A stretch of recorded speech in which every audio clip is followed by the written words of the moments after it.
Pak Teguh, closing statement saja dari Anda ini, Pak Teguh. Karakter pemimpin seperti apa yang dibutuhkan agar keadilan ekonomi ini dapat terwujud secara merata? Ya, artinya pemimpin yang memahami konsep ataupun pemimpin yang memahami cita-cita konstitusi kita itu seperti apa.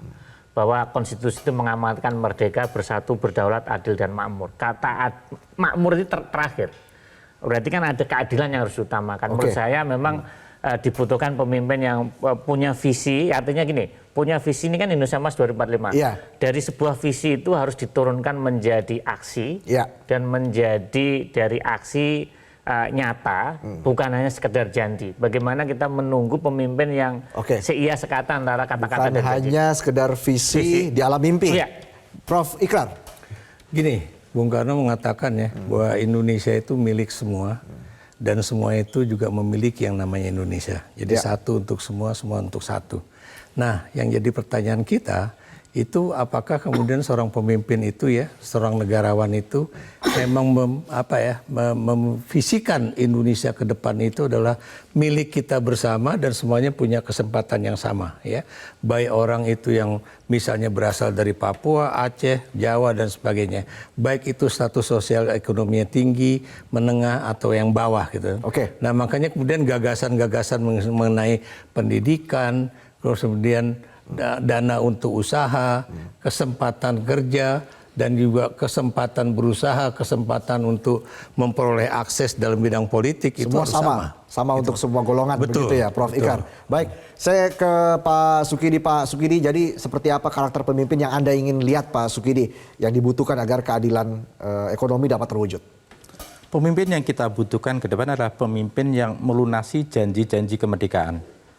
Janji pertama adalah Indonesia yang berorientasi pada kesejahteraan bersama, tetapi setelah 78 tahun kita merdeka, justru ketimpangan antara yang kaya dan miskin begitu tajam.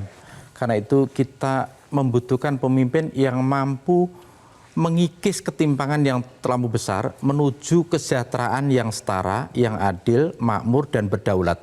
Itu pertama. Yang kedua, kita membutuhkan pemimpin yang betul-betul bisa mengentaskan masyarakat kita dari penjara kemiskinan. Karena apa?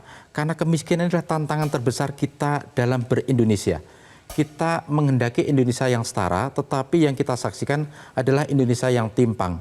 Kita menghendaki kemanusiaan yang satu dan bermartabat, tapi yang kita saksikan adalah kemanusiaan yang compang-camping.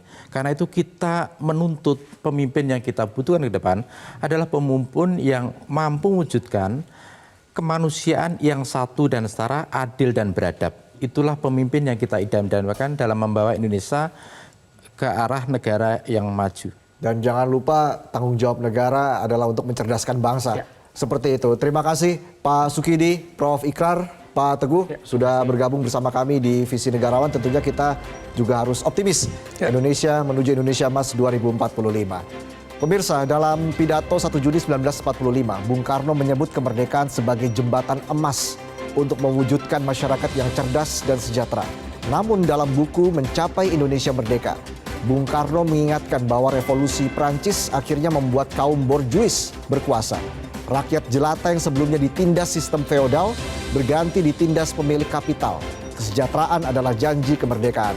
Namun kesejahteraan itu juga harus dibarengi pemerataan. Negara semua untuk satu, begitu wasiat Bung Karno kepada kita. Tak ada yang salah dengan tekad memajukan Indonesia, bahkan kontribusi terhadap pembangunan merupakan kewajiban anak bangsa. Namun siapa yang akan menikmati saat Indonesia menjadi negara berpendapatan tinggi? Pertumbuhan ekonomi tentu harus dicari, namun pemerataan lebih mendesak untuk diperbaiki. Jelajahi cara baru mendapatkan informasi. Download Metro TV Extend sekarang.